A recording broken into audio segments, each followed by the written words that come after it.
Hello again, and for today, I have a Groyper Wars update for you. It's not really as big as the last one, which I believe was covering the TikTok wars, but at the same time, there were at least a couple funny jokeroo events that I can go over. So, let's get to it. So, CancelCon happened, I believe, like a month ago or some shit, and that was pretty funny to watch. I mean, overall, the big takeaway of that was that CancelCon had a live audience of around 3,000 viewing units, whereas Nicholas J. Fuentes had a live audience watching that cancel convention of around 11,000. So it's at least 4 times more watched, which to me is insanely funny. Just some of the funniest crap out there. The fact that they did a virtual convention to barely an audience, again, really speaks volumes about how Conservative Inc. is losing all their momentum. They're losing all the power that they once had over the Republican Party.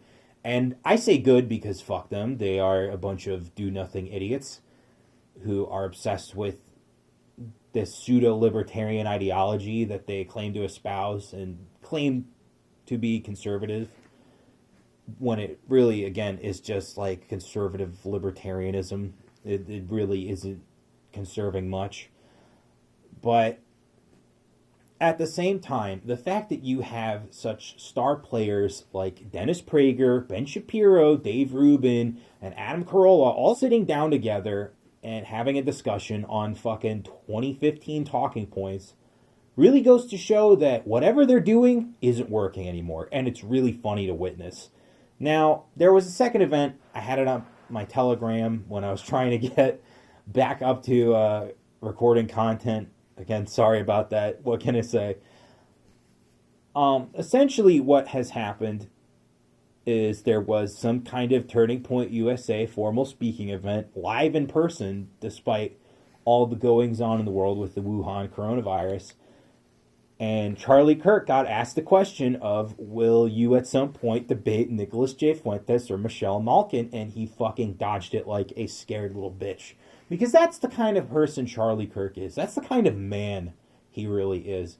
He is so fucking scared of Groypers now that anytime one of them jumps out of the shadows, he's just like, oh, help me, help me, help me. And so you really gotta sit back and laugh as to the, again, 1 year ago, the magnitude of the victory that was the Groyper Wars. I mean, this commentary in itself is kind of an anniversary of the event, but Jesus fucking Christ, it is so funny to witness. I mean, it's at the point now where if you're a Conservative Inc. person and you say something that is really not conservative, you will have Groypers in your fucking mentions telling you that you're a bitch, that you're not conservative, that you should, kill yourself in Minecraft. And it's just really fucking funny to witness. And so I'm going to get to the most recent and probably the biggest event, which is the kind of back and forth I've been seeing between Nicholas Fuentes and Madison Cawthorn. I didn't mention Madison Cawthorn at the time of my political conventions commentary, specifically because I didn't know what to think of it. I mean, optically it seemed good at the time, but in hindsight, it definitely doesn't look good to have this disabled congressional candidate stand up for the flag when most of his campaign rhetoric focuses solely on his loyalty to Israel. And in fact, we will say his dual loyalty to Israel. Because what you have to notice about candidates like that is that they are running for office in the country known as the United States of America. And if they are newcomers and they have these, nearly page-long platforms about why we need to defend Israel, you shouldn't vote for that fucking candidate because they don't have your interests at heart. They, in fact, do not recognize this country as the best. They think that Israel is better. That is essentially what they're saying. And why am I talking about this specifically? Well, because if you go to Madison Cawthorn's website, there is a giant section of his campaign rhetoric dedicated to his positions on Israel. And if you look at other sections, and everyone has gone over this already, but I just want to state the facts, all the other sections of his campaign rhetoric on his website are shorter than the section on Israel. And beyond all that, he did this really dumb piece for Daily Wire on talking about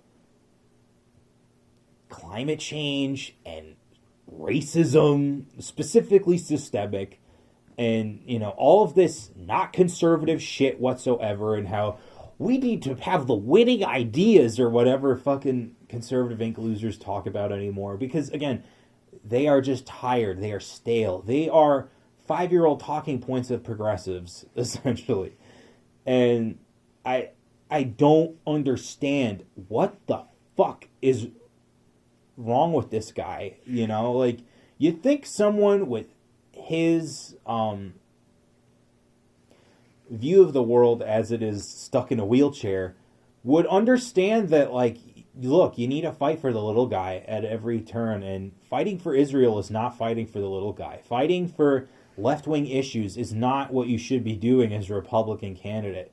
And it is very obvious to me that he has not only, Turning Point USA people in his staff, but because he got an op-ed published in Daily Wire, that he is very tight with people like Ben Shapiro, who's a never-Trumper neocon. You gotta remember this. Ben Shapiro is definitely not your friend. I mean, most of these fucking people aren't.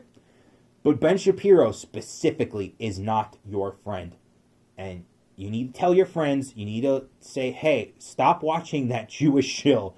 Because that's all he is a Jewish shill. He loves his home country of Israel. He hates it here. He really wishes he could be there. But he has to do some kind of subversive gobbledygook dance. So, you're on notice, Ben Shapiro. The Evangelist channel has put you on notice. I mean, no one's fucking watching, but I might as well say it anyway. Because I fucking can't stand that guy. So yeah, these are some of the current Groyper War issues that I thought would be really fun to bring up. Because we're getting really close to the wire with the election. And as I stated in my last video on catching everyone up to speed where my head is, I am very confident that we will not only win, but we will also curb stomp conservative ink. And I think some of this last minute shit, like people calling out Madison Cawthorn for that fuck awful article, and his giant platform about Israel as a North Carolina congressman, really goes to show that conservative ink is losing the war of ideas. That it really wasn't much of a war in the first place. I mean, if you're going to just espouse the cringy side of libertarianism talking points to conservatives, that you should just fucking walk on home, boy. I mean, what are you doing here? What are you doing in this movement other than being a complete subversive? Other than being a complete subversive. So, in conclusion, this is kind of what has happened in the Groyper War sphere of the conservative ink fight, I'd say. It's reduced to a slap fight, but I will also make this prediction. If we do get live events coming back into the world next year, you're going to see another round of just fucking conservative ink losers getting groyped. And it will be funny as shit to witness. And you bet that your boy right here, the producer of the Evangelist channel, will cover it. Because that is some of the most fun content to cover. Just out of everything that I've been able to cover on this channel so far. So, in conclusion, to all of the players in the conservative ink movement, you better tread lightly, because conservatives have rejected your treatise of conservative libertarianism, and you have nowhere to hide.